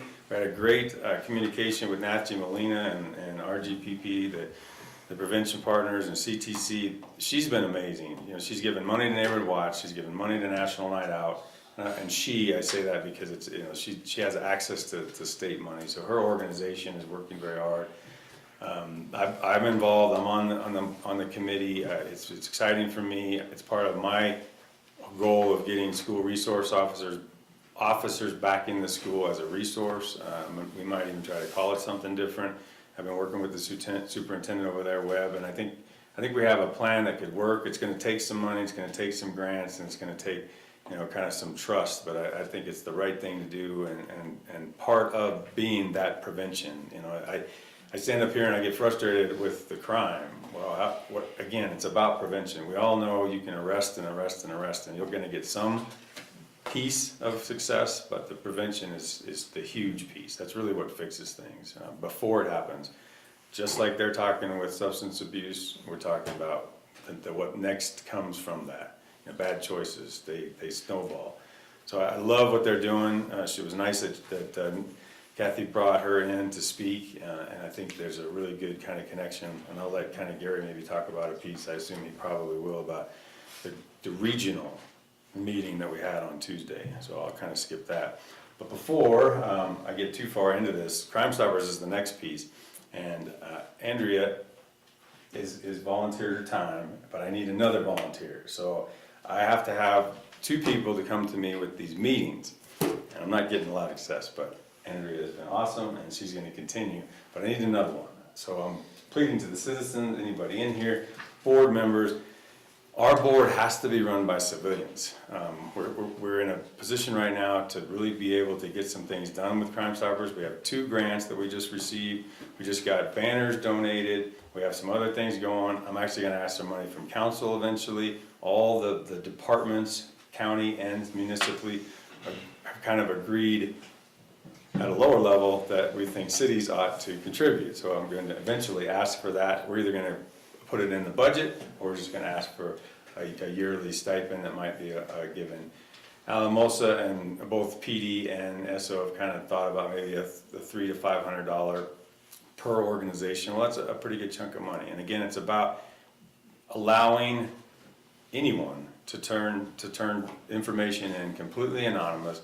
It's an old rotary, you know, phone. It's an analog line. They can't even tell who's calling. I mean, it's really truly anonymous if you call in. You don't have to give your name. You really don't have to get a lot of information, and they log the calls. We're averaging about 3 calls a month for the year. That's not so good in a valley that we think we have some, you know, some people to turn in. At least I do. So I think we can do better. The next meeting is the 16th of July. It's here in the police department side, unless we get too big, and we'll probably come over here because we just about filled the room.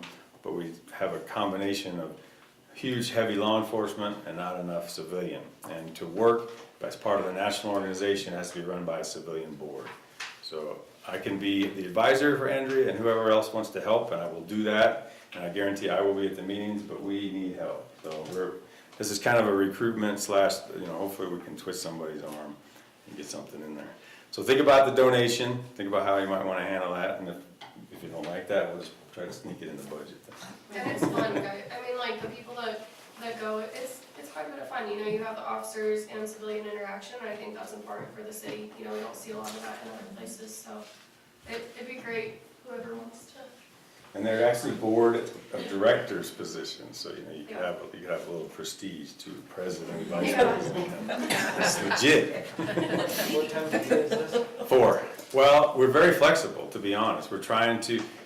The law enforcement was having it kind of middle of the day on a Friday, and the civilians were saying that's why I can't be there. So we're starting to kind of wherever we're more flexible because, you know, we kind of get paid to be there. So we're going to kind of be flexible for whatever. That has morphed into more of a Monday or Tuesday in the early evening, 4 o'clock, and that's what they've been lately. And they've moved it to Monte Vista so that it's kind of central to the valley because it is an SLV. Crime Stoppers, and that number, 719-589-4111. What time is it on the 16th? 4. 1,600 hours. I could kind of think of somebody, you know, he could get off work in time. There's some peer pressure there. Yeah. Let's see, so bike safety rally went real well. I didn't have a chance to talk to David or Officer Pino about it a lot. They said there was over 50 kids, a lot of fun, cones, chalk, had a good time, so that was pretty cool. And he does it every year and he has a ball with it, so glad he got that done. I just got done meeting with Stampede Committee, the security committee on yesterday, and they basically accepted my plan. We have Monte Vista and Alamosa police officers doing the entire package of security.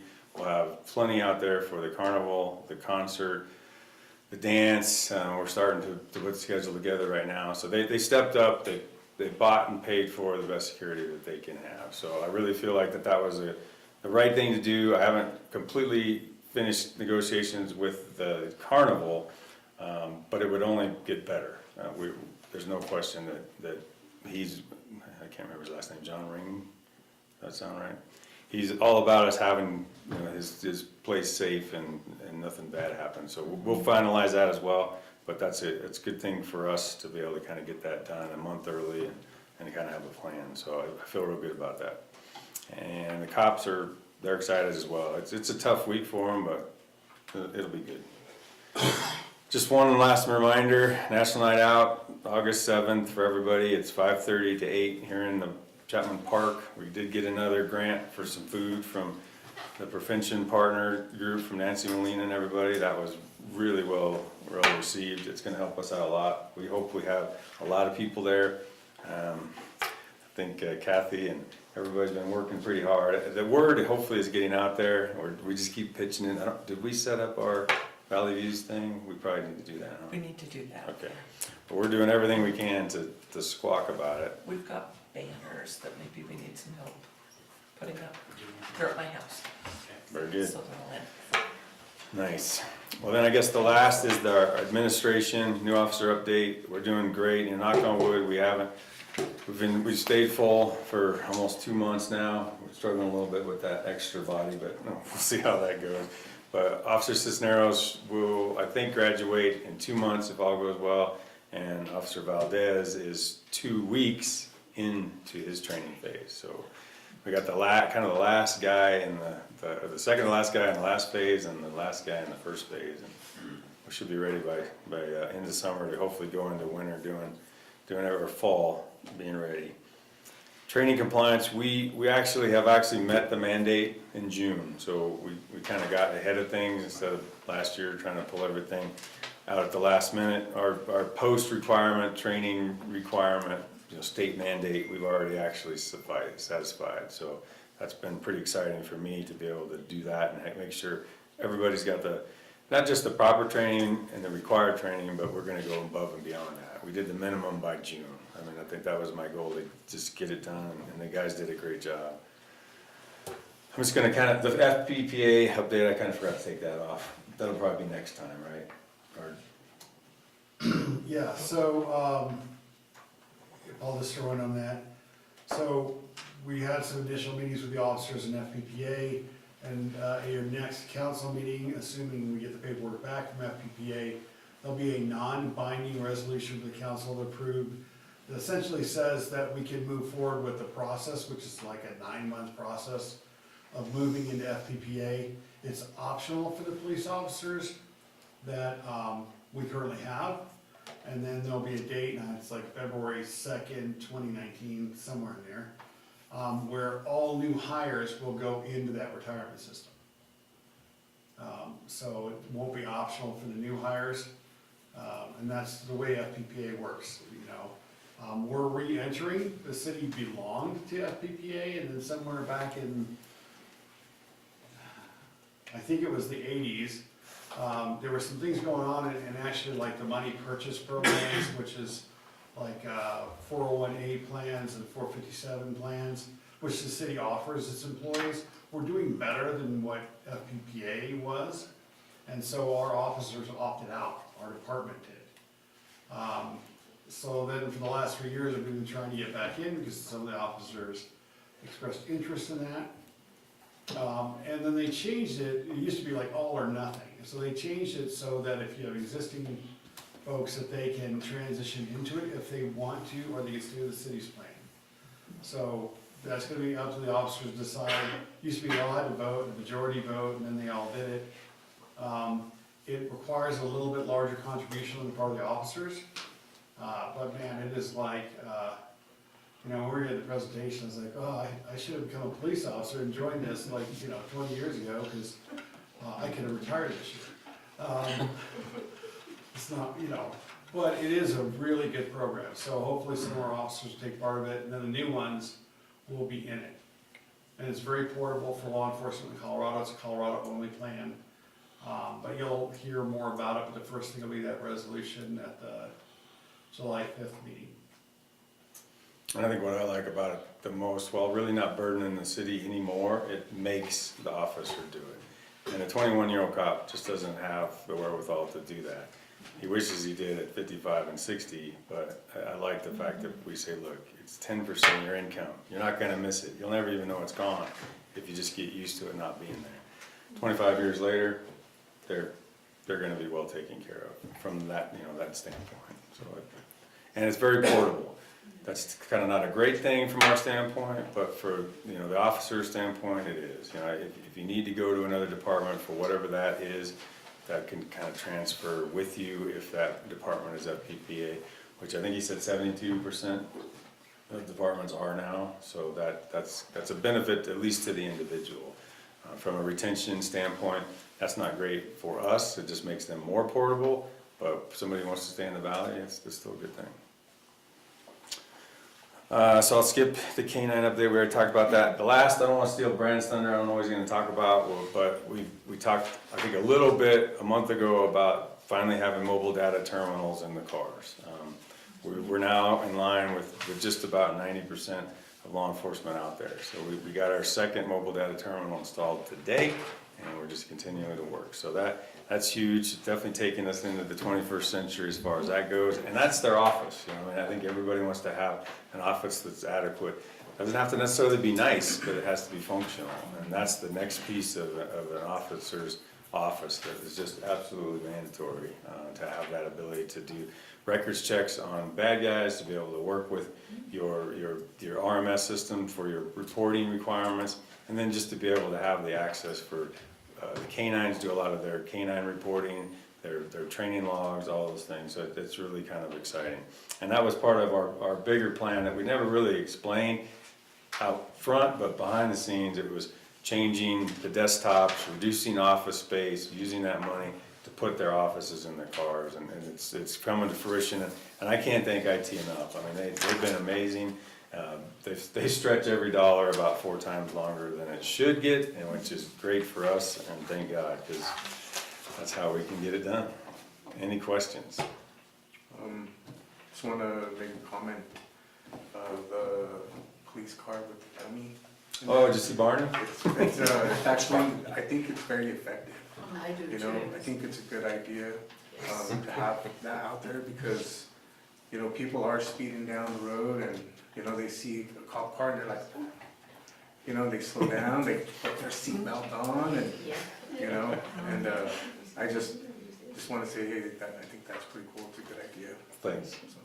It's been kind of fun. The social media thing kind of blew up. But we also got a criminal ticket out of there because some guy decided to take a selfie standing on the hood. That's a no-no. Just stay off the car. I had somebody made a comment and said, well, it's just a dummy in the car. Then the next day when they went by there, they switched it up. Oh, we Somebody did. was in the car. We wrote a couple tickets. That dummy was moving all over. Jen Zollers had a lot of fun with me on that. She was so mad because somebody passed her on the shoulder as she went by this car. She was so mad. She's like, really? You're going to just ignore that? It was the dummy. And so she goes back to let him have a piece of her mind. Then I got a text. He was like, that's pretty good. I got to do that. It's been fun. Anybody else? We try to do it every day, but it seems like something always happens. And it was out on Broadway today. I don't know if anybody saw it.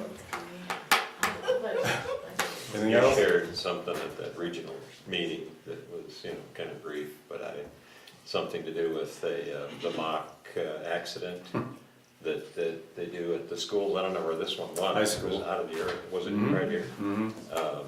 It was a wrecked car and everything, and you had a little something to add to that. I thought, Right. relating to the effectiveness of the dogs and all this that's been going on. I thought that was an interesting story.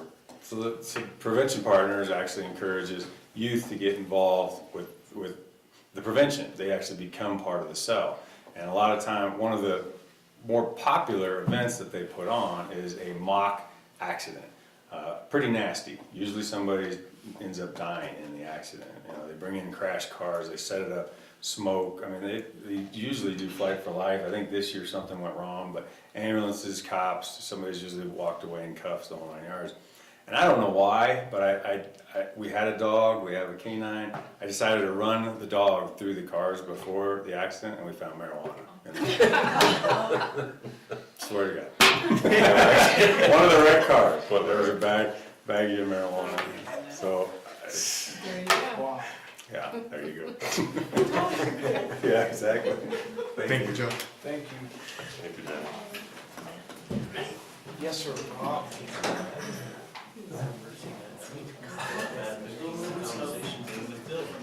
Yeah. I am walking. Good evening, council. It's good to see you getting around a little better. Doing all right. So before I get into my report, I wanted to touch on a couple of things that aren't in my report but are really important. So every year we publish a consumer confidence report that's basically a summary of our water system. Most years we mail that out individually. This year we have an option to actually do it in the local newspaper, so that was out this week's paper. It was an insert in this week's paper. Next week I'll also have it published on our website, Facebook page, and then we'll also have hard copies here at City Hall. So if people are interested in reviewing it, there's multiple media sources where they can actually obtain that information. So, like I said, you will not see those in your mailboxes this year, okay? The second item is, you remember a few months ago, I came to you and talked to you guys a little bit about Bustang, a transportation service here in the valley. We've been able to get that established. It's called the Eagle Line. They're running Tuesdays and Wednesdays. On Tuesdays, they pick up at the information center and will take people as far as to Salida for any appointments they need and bring them back. And then on Wednesdays, they go to Alamosa and back. So both pickup places are at the info center at the Chamber of Commerce there. They leave fairly early in the morning, around 8:15. What days are those? Tuesday and Wednesday. The schedules are available at the library and at the Chamber of Commerce. Right, and we're also gonna get those on our Facebook page and our website as well, so those are all done. So that's moved really well. It's been a good cooperative exercise with multiple counties and municipalities, so it's been a lot of fun to be part of. So, get into my report. I'm just gonna kind of read this. I've done it a little bit different. I really named a lot of our employees because I'm really proud of them. They, time and time, and when we push, and they seem to always man up and deliver for us. So I just want to really recognize some of them. So I'll start in our parks. We're in the full summer mode. We've hired our final season, Kevin Berdinger, and we are so happy to say we're fully staffed. For this past month, the seasonals have been mowing and weeding the grounds. We're starting to see a little bit of improvement in the way the parks are looking, so I'm pretty happy about that. Lowell and Vic are working on the sprinklers and still trying to green up everything. We've got a big leak over at Chapman. Tomorrow, we're going to go assist the golf course on a leak that they have on their course. So we'll be over there digging that up and trying to get that fixed. They've also been working with the garden club to kind of meet their individual needs as we get the flowers and stuff in. The streets, they've been super busy. Lowell has been pushing them, and I am just super happy with the way the street guys are going. I mean, he's pushing them and they're delivering every time, so I'm very happy with them. You're all aware of all the stuff on the alley and Morse, so I'm not gonna touch on that very much. But they've also been out around the community spraying weeds on some of the city lots, doing some pothole patching. They also worked with rec and went in and pulled all the sand, the windblown sand that was in the infields at the softball. So they pulled all of that stuff out. They replaced the valves at Marsh Park to restore the water pressure. That's why that park was looking brown. The valve was froze halfway off. So we were only getting half pressure to the park. So it should start greening up here pretty quick. They also ran the replacement of the park shop roof. The little addition on the east side of City Hall, they ran that one, and they also came in during an emergency situation and repaired the roof here at City Hall. And then, of course, on top of all of that, they've also continued to do their routine maintenance, such as watering and blading the dirt roads and setting up for some events. Utilities, same thing, really proud of them. They've been doing a lot of things, kind of business as usual in a lot of situations. But they've also reached out and they've helped the streets and the parks with some of their chores, especially with some of the water issues. They're a lot more familiar with those, so they've been helping them with that. This month was the first month that we did not do hang tag notices prior to shutoffs. It's been advertised for about 3 months now, and this was the actual first month. Unfortunately, I think a lot of our residents didn't think we were serious. Because the day of shutoffs, we had 132. So they got really busy shutting a lot of folks off and then immediately turning them back on once payment was made. So that was a fun day. So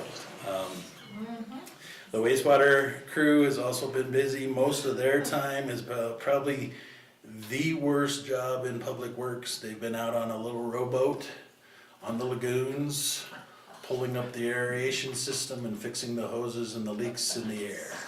So probably, not only is it probably the most dangerous job that we do, but is it extremely intensely a physical job. Those aerators weigh a little over 100 pounds, they're waterlogged, and you're trying to pull them up and maintain balance on a rowboat.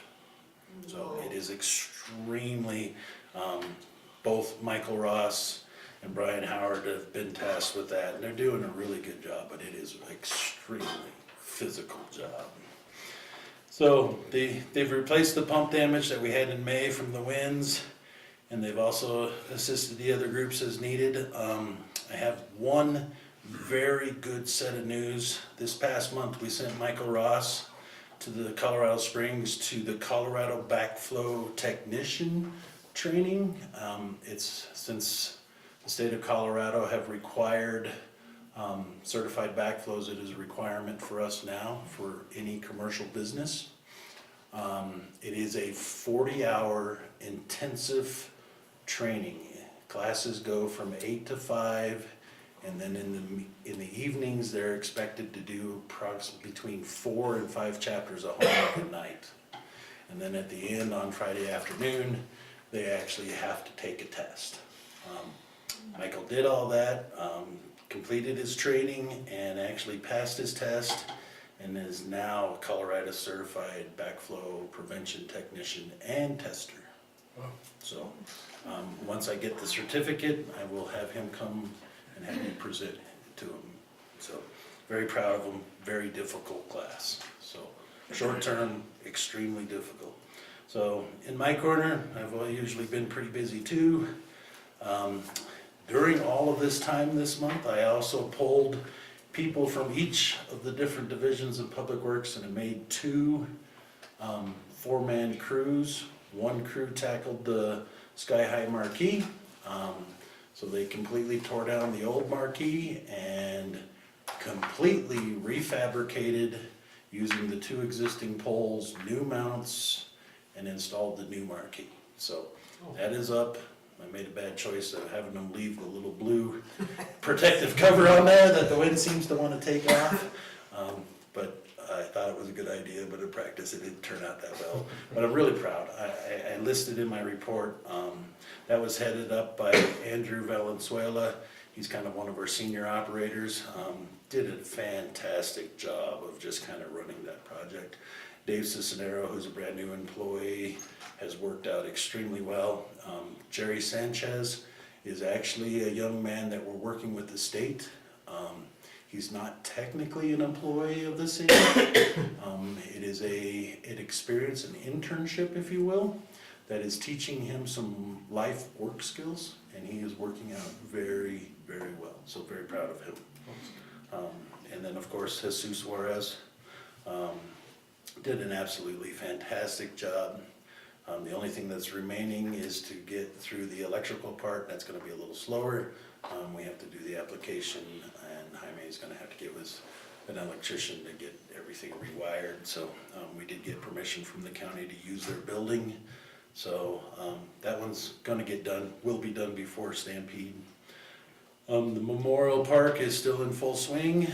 I had another crew that I had, Tony Felix, who's our lead operator in the utilities, head up because that consisted of doing the bathrooms and getting water and sewer.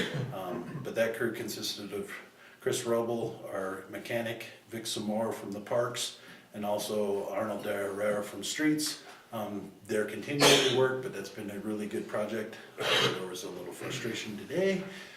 We had a concrete truck drive on our grass and gave us one monster trench. But anyway, but we got concrete down, picnic tables are up.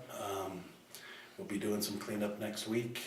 It looks really good. If you've noticed, one of the proudest things that I think as a veteran, we actually have lights on the flags at night. So we're gonna do that. I also have planned, wasn't really part of the budget, but I think I can squeeze it in.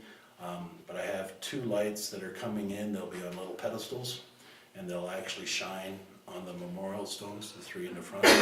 I just think it's gonna look really cool. So I'm pretty happy that I was able to, was able to find that in the budget, so I'm really happy with that. But we're gonna complete, we're gonna be trying to do a combined project with REC to put the other 5 flagpoles in, 1 for each of the service branches. So that's gonna happen July 5th, the day after the 4th. So we've also participated in several events. We ran the water truck, so I had a water truck and operator at the dirt drags. We always give Spring in the Valley our water truck, and we also give them a tractor. And then, of course, you know, the most recent was the Brother Keepers Rally. So I think we've done pretty good. And with that, I'll open it up for any questions. Can I add one thing to your report, Rob? Sure. Funny story. Short one though, okay?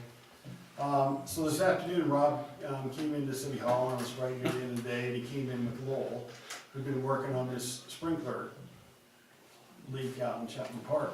And Lowell is like covered in mud and stuff, and I'm just saying, I'm always like, well, we do everything with duct tape and baling wire and bubble gum. And so I kind of said that to Lowell. He's like, you got a minute? I'm like, what? He goes, let me show it to you. I'm like, what are you gonna show me? So when they dug this piece up, it was held together with duct tape. Literally. Literally. So I'm not making that up. It was kind of funny. He didn't think it was that funny necessarily, but. Yeah. And I'm like, was it Gorilla Tape? No, it was just the cheap duct tape. So anyway, I just thought to it. You guys are doing a tremendous job. I appreciate you and the crew. I'm trying, so I'm really proud of my crew. I can't say enough about them. I push them and they always react, and they're always doing well. So very happy with them. I do have a question. Yes, sir. The mosquito machines, did they get tested this year? Oh, yeah, always. They did? Yep. Okay, Totally. because I never got the information that I typically do and then pass it on. Yeah, we So, got it down. We said They it couldn't remember, and I was getting, we have the opportunity to have them come in and do in-house. a in-house for you in July. Okay. We get it done in the first part of May, and we usually go to Pueblo, but if they would be willing to come to Monte, that would sure save me a lot of expense. I mean, I send the entire crew that does our mosquito spraying. And that's something else I don't think council realizes.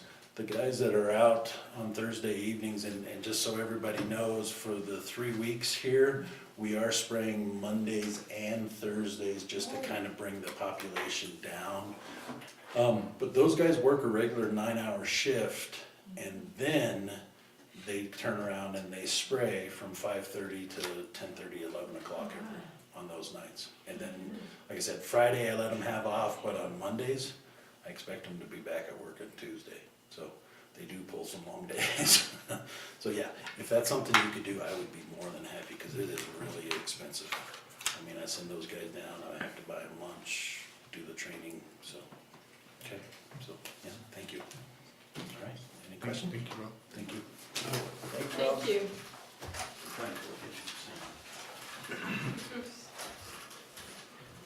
Need it in. Good evening, council. If you notice, I do not have a report in your packet. I really don't have a whole lot to report on. There is a report from Conner Animal Shelter in your packet. That is their May intake report.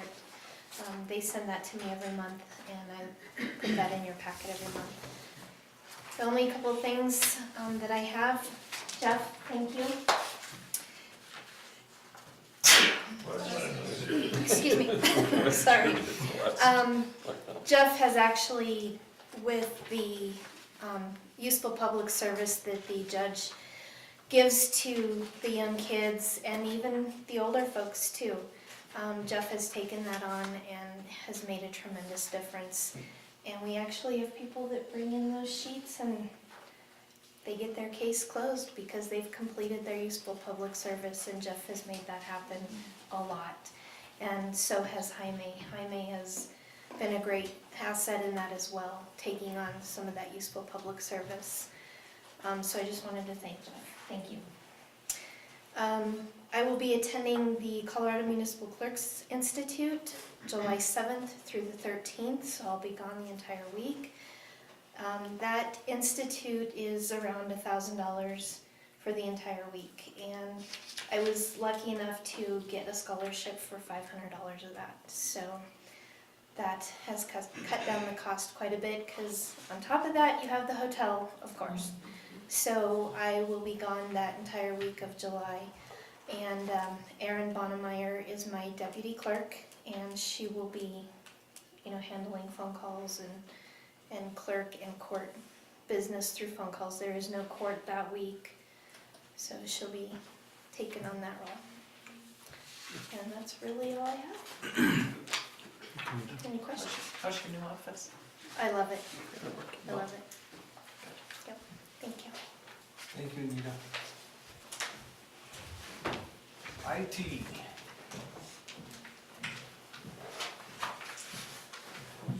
Good evening, council. Cameras are ordered. They will be installing Kids Connection as soon as we can get out there and set it up. So I figured that first and foremost, Jeff, thank you for the offer for the ring system. I think it's a testament for how you're always proactive about trying to get things fixed. So, thank you. I just didn't want to install it before it goes off. So, along with the usual antivirus patches, updates, Windows had a really big update this past couple of weeks, so that was a lot of fun. We've been working a lot with the police department, MDTs, so those are tough books. Those are $5,000 solid laptops that I think are going to really help out our police department. So, along with that, we helped with the setting up of the new squad room. So we worked with a vendor to get wiring over there. We got a nice workflow. I really like to see the vision coming into play. This is a pretty exciting time, I think, for the police department. Let's see, we also set up a police officer with a separate laptop. They'll be used, Mr. Martinez, I believe. Detective, excuse me, was given a laptop, so he'll use that for access to public safety apps and information. Other than that, so I don't think I have much else. We did have a member of IT left us this month. He will be pursuing a career in other places, so we wish the best for him. As any time with IT, change of employee is a great opportunity to bump security. We've changed passwords, increased security in multiple different areas. You know, not because of him, but just it's a good thing to do. So it gave us an opportunity to exercise more security. So always making sure that we're staying vigilant to whatever security threats there may be. And I believe that's essentially it, unless anybody has any questions. We do appreciate what you guys do. It's a very technical world. You know, we do appreciate that. Thank you. Thank you, Counselor. I've been wanting to tell you, but I haven't, how gratifying it is to see one of my former students grow up and join the adult world and workforce, and I'm proud of you.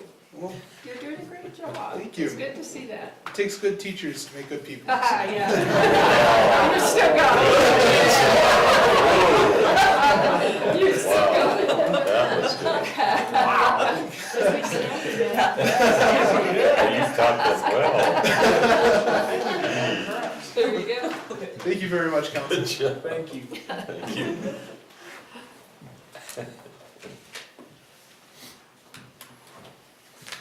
Kathy, do you have anything? No, I do not, I'm good. Kathy?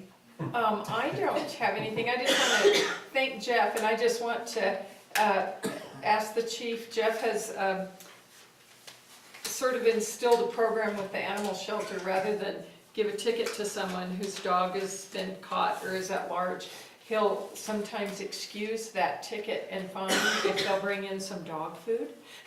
And so if you could really hire someone that will do that same thing, it's really important. And that was just one of the things that I hadn't mentioned about Jeff, and I wanted to give you my hats off. Victor? Gary? I know better than to ask you.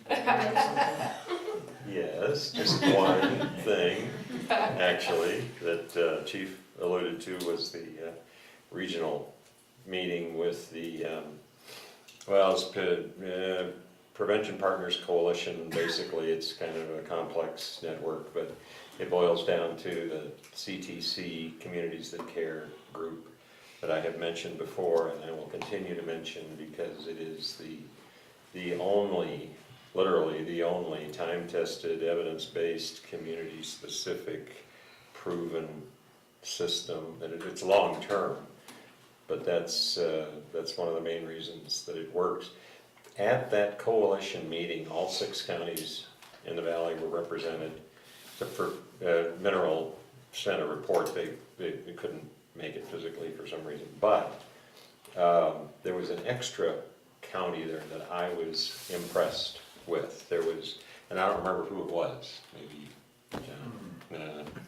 they were out of the valley, Front Range maybe. In any case, they were there to research our success in the valley, and I was very impressed with that. Some of what's going on, you're not hearing a lot about it, except maybe from me, and we got a lot of, Nancy Molina is kind of the spearhead of that whole thing, so her name came up a lot, and she was at Neighborhood Watch, and that's just our local representative. And this whole system is changing things, and it's very exciting to see.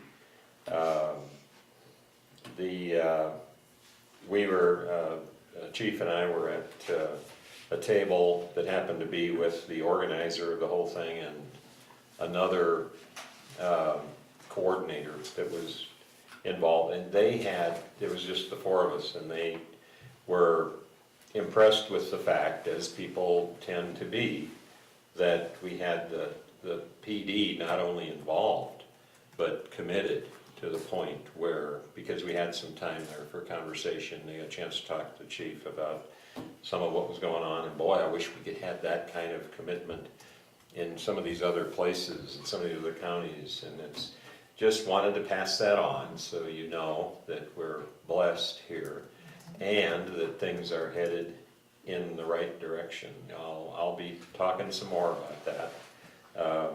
It's just Rio Grande Prevention Partners, Communities That Care, and the Drug Prevention Coalition around the entire valley. It is, because Margaret started on that with some of, I think that was last time, I don't know if you were talking about that with the, some of the early committees that you and I were involved with, and some others of you here, that kind of were just great ideas, but not quite coming together, and it has come together, all of it. It's all been the foundation of getting this CTC and Communities of Care going, so I wanted to put in that pitch. I'm done. Thank you, Gary. I Can want I to thank make a everybody. comment? Yes, ma'am. I was at the Creek Theater a couple of weeks ago and just fell into a conversation with a lady, and she wondered where I lived, and she spends her summers in South Fork, like a lot of people do. And she says, oh, you're in Monte Vista. She said, that is the nicest town. And she said, it's looking better all the time. I said, well, thank you.